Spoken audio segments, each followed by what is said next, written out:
Welcome back to Disrupt Education. Tommy Herner. How are we doing? We are on site at your workshop, man. Yes, you are. All right, tell us what you're doing, man. What do you got going on?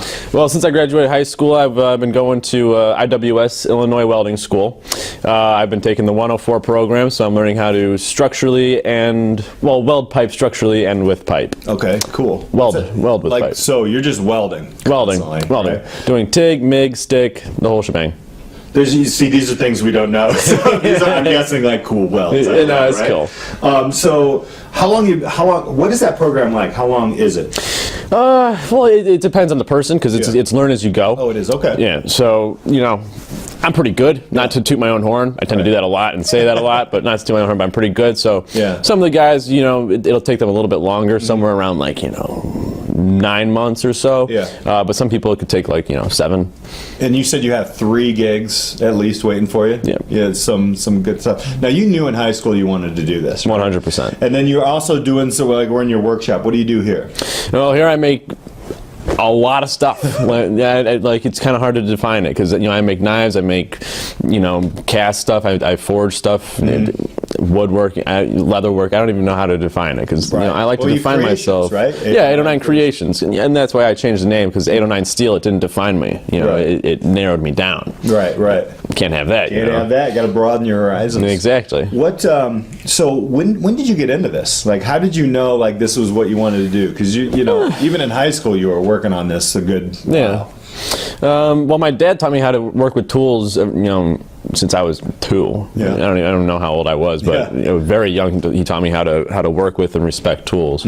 But I've loved making stuff for as long as I can remember. But in this sort of way, I built my first forge when I was 12. Wow. And that's where you heat up the metal. Yeah. And since then it's just been getting better and better, and I've been getting more and more interested, and just blossomed into all this crap you see in here now. Right. I mean, you do have quite a tool set.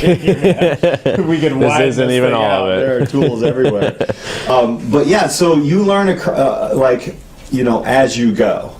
Well, how did you start teaching? Was there something somewhere where somebody said, "Well, you're going to have to figure this out, Tommy," or was it just your natural curiosity? How would you describe you learning as you go? Is that something that all this or school? Both, really. Because in school, I think you kind of did the same thing. You're like, I'll get it, and then you learned it. Yeah. No, I mean, it was just kind of this is cool. Yeah. Let's watch a YouTube video on it. Oh, I want to try that. Yeah. But wait, I could also try this too. Right. All right, well then let's just keep trying more and more stuff, and then now it's kind of well, what can't I try? Right. You have to define it because what's the craziest piece of jewelry I've ever built? Right, and that'd be my crowns or something like that. But then what's the craziest piece of woodwork I've done? It's probably my dovetail box over there.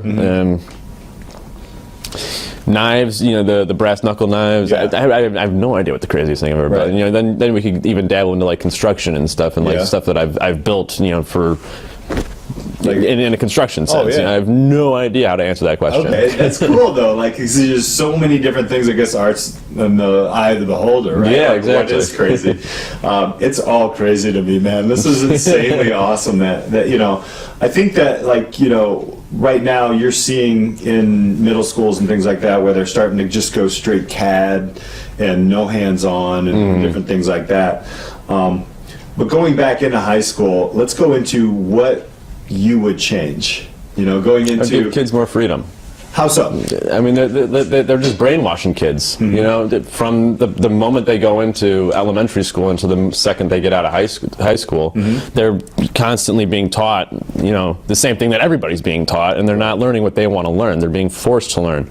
And it kind of goes back to, I like to tell this story a lot because it means a lot to me. But I was on ASP a couple years ago, and I was working with this little kid, and he looked up to me and he says, "I hate to read."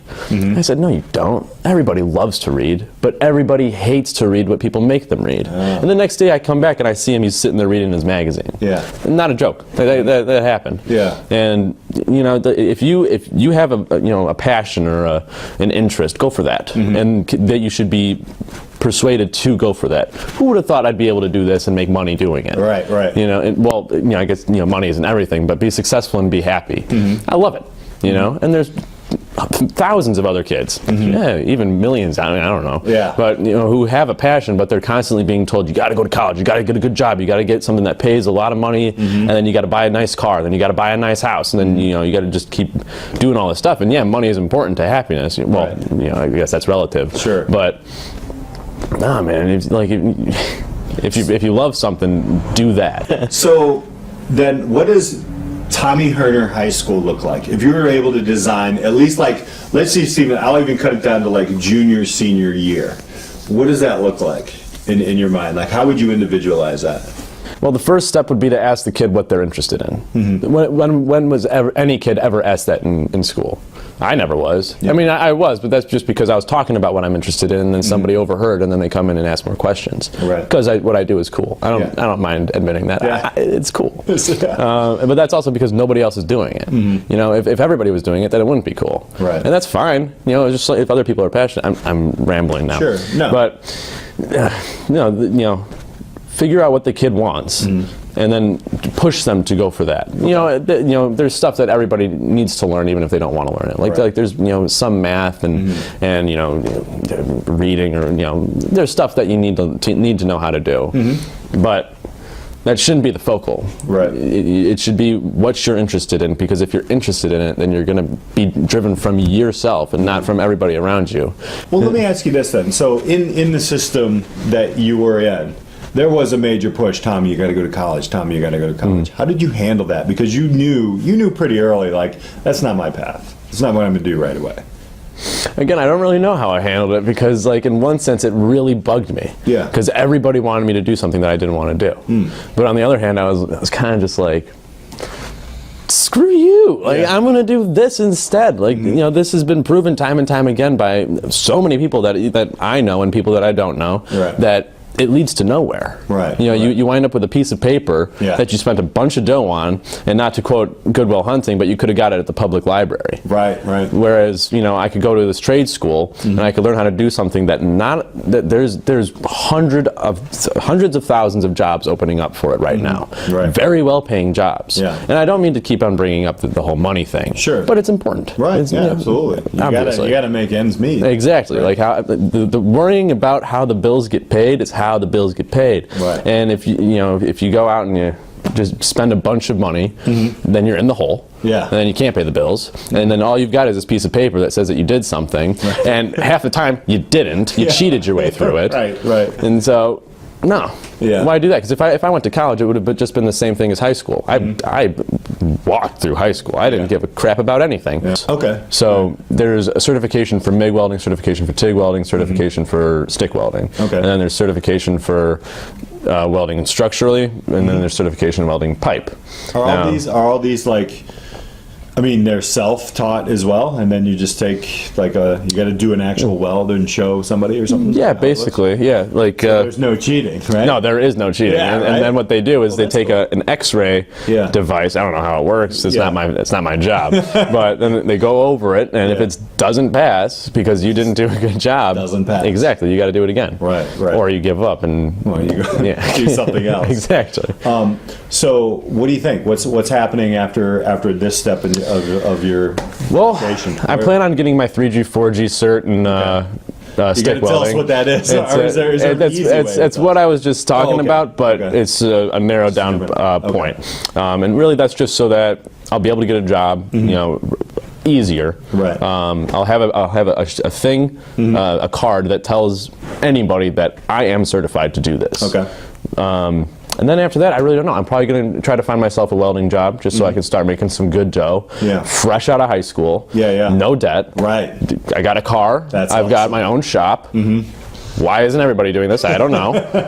Probably because they're being taught not to. They're being taught to think the same. Right. And then, I'm thinking about maybe going over to London and finding myself a blacksmithing apprenticeship. Right. But I really don't know. Still trying to figure it out. That's kind of the way I'm leaning. Yeah. I think that'd be awesome. something else. Well, a person at your age is usually worried about the next dollar amount that they have to spend on education or whatever. You're pretty free. Yeah, I can do whatever I want. It's a good thing, man. I can go wherever I want. I can weld whatever I want. Right, man. I love it, man. Thanks for being here, man. Hey, no problem. Thanks for inviting me here, bro. It's no problem at all. Appreciate it. Tommy Herner, check him out. 809 Creations. Put it up in the comments. Till next time, keep disrupting.